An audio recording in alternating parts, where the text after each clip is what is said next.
से बिक जाएगी। और दूसरी नकदी फसल आपने बताई तंबाकू। हाँ, तंबाकू। इसकी खेती मुख्य रूप से गंडक नदी के किनारे वाले इलाकों में होती है। समस्तीपुर, वैशाली, बेगूसराय ये इसके गढ़ हैं। नदी के किनारे क्यों? क्योंकि नदी के किनारे की मिट्टी हर साल नई हो जाती है और तंबाकू के लिए जरूरी पोषक तत्व उसमें मौजूद होते हैं। बिहार देश का छठा सबसे बड़ा तंबाकू उत्पादक राज्य है। अच्छा, अब उस फसल पर आते हैं जो बिहार की पहचान बन गई है, सुपर फूड स्नैक मखाना। मखाना, इसकी कहानी तो बिहार की जमीन और पानी से सबसे गहराई से जुड़ी है। सुना है भारत का लगभग सारा मखाना बिहार से ही आता है। आप यकीन नहीं करेंगे, 90% से भी ज्यादा, और वो भी मुख्य रूप से मिथिला के इलाके में, दरभंगा, मधुबनी, सहरसा, पूर्णिया। और इसकी खेती के लिए तो खेत नहीं, तालाब चाहिए होते हैं। हाँ, तालाब और पानी से भरे निचले इलाके। अब तो इसे एक खास पहचान भी मिल गई है, मिथिला मखाना के नाम से जीआई टैग। जी हाँ, और इस जीआई टैग की कहानी भी बड़ी दिलचस्प है। सरकार ने पहले बिहार मखाना नाम दिया था। अच्छा। लेकिन मिथिला के किसानों ने कहा, नहीं, ये हमारी पहचान है, हमारी संस्कृति है, इसे नाम भी हमारा ही मिलना चाहिए। और फिर नाम बदला गया। हाँ, उनके संघर्ष के बाद ही इसे मिथिला मखाना नाम मिला। दरभंगा में तो अब मखाना पर शोध के लिए एक राष्ट्रीय अनुसंधान केंद्र भी है। अब अगला टॉपिक देखते हैं, बिहार की प्रमुख झीलें। और शुरू करने से पहले एक महत्वपूर्ण बात समझनी होगी। बिहार में अधिकांश झीलें, खासकर उत्तरी बिहार की, वो नदियों के मार्ग बदलने से बनी हैं। अच्छा, जिन्हें गोखुर झील कहते हैं। हाँ, गोखुर झील या ऑक्सबो लेक। इसी वजह से ये उत्तरी मैदानी इलाकों में केंद्रित हैं, जबकि जलप्रपात या वाटरफॉल आपको मिलेंगे दक्षिणी बिहार के पठारी इलाकों में, जैसे कैमूर और रोहतास में। ये एक बहुत जरूरी पॉइंट है। तो चलिए सबसे पहले जिले के अनुसार कुछ प्रमुख झीलों और उनके स्थान को जल्दी से जान लेते हैं। जैसे कांवर झील है बेगूसराय में, कुशेश्वर स्थान झील ये दरभंगा में है जी, अनुपम झील कैमूर में, सही है, एक घोघा कटोरा झील है नालंदा में राजगीर के पास, हाँ, और गोगाबिल झील कटिहार में, मत्स्यगंधा झील सहरसा में, और सहरसा में एक और है सिमरी बख्तियारपुर झील। हाँ सही, और मुचलिंडा झील ये गया में है, बोध गया के पास। ये एक अच्छी सूची है। अब इनमें से जो 4 सबसे महत्वपूर्ण झीलें हैं जिनसे अक्सर प्रश्न पूछे जाते हैं, उन पर थोड़ा विस्तार से बात करते हैं। ठीक है, तो चलिए कांवर झील से शुरू करते हैं। ये बेगूसराय जिले के मंझौल गांव में स्थित है। इसका क्षेत्रफल लगभग 16 वर्ग किलोमीटर है ना? जी, और यहाँ सबसे महत्वपूर्ण तथ्य ये है कि कांवर झील एशिया की सबसे बड़ी गोखुर झील है। एशिया की सबसे बड़ी? हाँ, एशिया की सबसे बड़ी।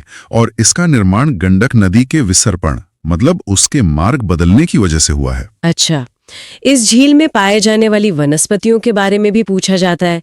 हाइड्रिला, वेल्सनेरिया। हाँ, हाइड्रिला, वेल्सनेरिया और सेरपस ये प्रमुख हैं। लेकिन इस झील की असली पहचान तो शायद यहाँ आने वाले प्रवासी पक्षियों से है। बिल्कुल, इस झील की असली पहचान वही है। सर्दियों में, खासकर नवंबर से जनवरी के बीच, साइबेरियाई क्षेत्र से बहुत बड़ी संख्या में पक्षियां आते हैं। प्रसिद्ध पक्षी विज्ञानी सलीम अली के अनुसार मध्य एशिया से ही लगभग 60 प्रजातियों के पक्षी यहाँ आते हैं। 60 प्रजातियां? जी, और कुल मिलाकर यहाँ 106 प्रजातियों के पक्षी निवास करते हैं। वाह! और यहाँ पर शोध कार्य के लिए भी कुछ व्यवस्था है? हाँ, यहाँ शोध कार्य के लिए एक बर्ड बैंडिंग स्टेशन की स्थापना भी की गई है। World banding station? नहीं, बर्ड बैंडिंग स्टेशन, पक्षियों पर छल्ले लगाने के लिए। अच्छा, बर्ड बैंडिंग, समझ गए। और सबसे अहम बात, वर्ष 2020 में इसे भारत का 39वां और बिहार का पहला रामसर साइट घोषित किया गया। हाँ, ये तो बहुत बड़ी उपलब्धि थी। जी, ये एक अंतर्राष्ट्रीय महत्व की आर्द्र भूमि होने का दर्जा है, जो इसके संरक्षण को मतलब प्राथमिकता देता है। बिल्कुल। अब बात करते हैं कुशेश्वर स्थान झील की। ये दरभंगा जिले के कुशेश्वर स्थान में है। इसका क्षेत्रफल मैंने पढ़ा है स्थिर नहीं रहता। हाँ, ये इसकी खासियत है।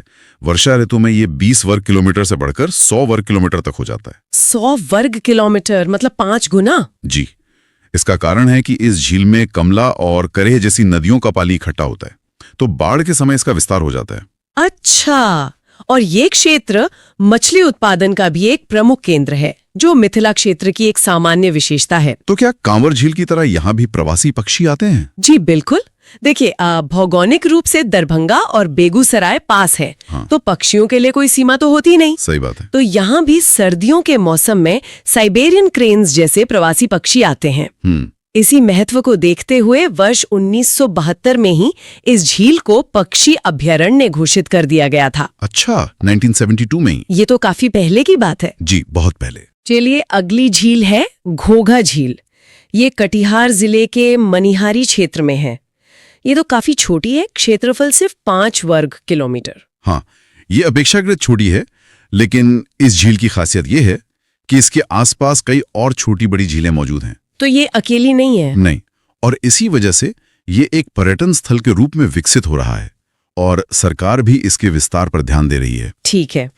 और अंत में सिमरी बख्तियारपुर झील, ये सहरसा जिले में है। हाँ, और इसके बारे में सबसे अनोखा तथ्य ये है कि ये अपने आप में एक अकेली झील नहीं है। एक अकेली झील नहीं है, तो फिर?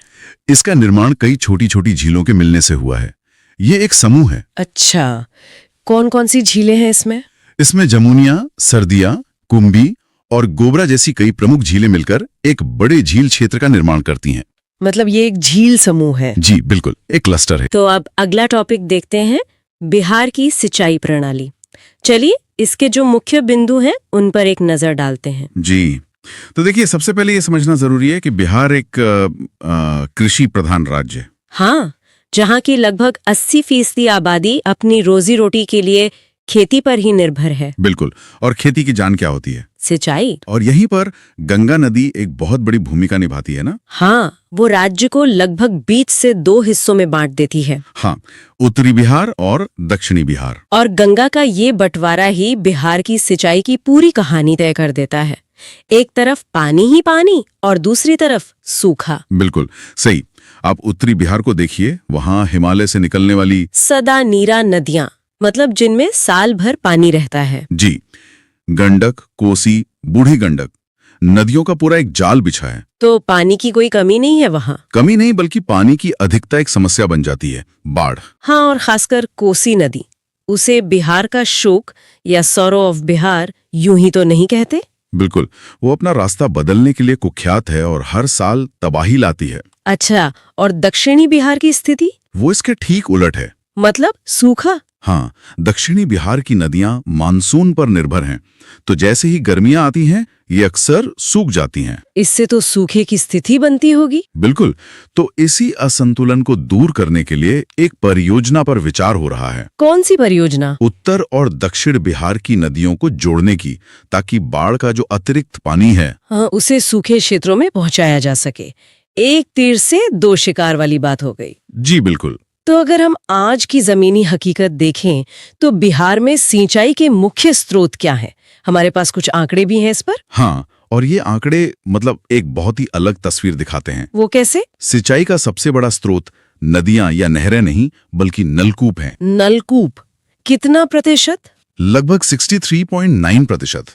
सोचिए, करीब करीब 64% सिंचाई नलकूपों से होती है। ये तो सच में हैरान करने वाली बात है। जिस राज्य में इतनी नदियां हों, वहां किसान जमीन के नीचे के पानी पर इतने निर्भर है। बिल्कुल, नहरों का नंबर इसके बाद आता है, जिनसे लगभग 30% सिंचाई होती है। और बाकी के स्रोत जैसे तालाब, कुएं, वो तो अब बस नाम के रह गए हैं। उनसे कुल मिलाकर सिर्फ 5.5% सिंचाई होती है। और बिहार में कुल सिंचित क्षेत्र कितना है? कुल सिंचित क्षेत्र लगभग 72.07 लाख हेक्टेयर है। अच्छा, अब इसमें परीक्षक की दृष्टि से 2 तथ्य बहुत महत्वपूर्ण हैं। जी, एक तो बिहार का सर्वाधिक सिंचित जिला कौन सा है? वो है रोहतास। और सबसे कम सिंचित जिला? शिवहर। तो ये भी एक विरोधाभास है। रोहतास जो दक्षिण बिहार में है वो सिंचाई में नंबर 1 पर है, और शिवहर जो उत्तर में है वो सबसे पीछे। जी, इससे यही साबित होता है कि सिर्फ नदियों का होना काफी नहीं है, पानी का प्रबंधन सबसे जरूरी है। तो सरकार इस असंतुलन को ठीक करने के लिए क्या कर रही है? कोई योजनाएं हैं? हाँ, केंद्र सरकार की एक त्वरित सिंचाई लाभ योजना है। ओके। इसके तहत बिहार में 2 परियोजनाओं को चिन्हित किया गया है। कौन सी 2 परियोजनाएं हैं ये? पहली है दुर्गावती जलाशय योजना। और दूसरी? दूसरी है पुनपुन बराज योजना। और ये योजनाएं मुख्य रूप से दक्षिणी बिहार के लिए है, जैसे नवादा, कैमूर, रोहतास। जी बिल्कुल। इन सूखाग्रस्त जिलों को लाभ पहुंचाने के लिए। अच्छा, एक और योजना का भी जिक्र है। हाँ, वो राज्य स्तर की है, नाबार्ड की सहायता से चल रही है, बिहार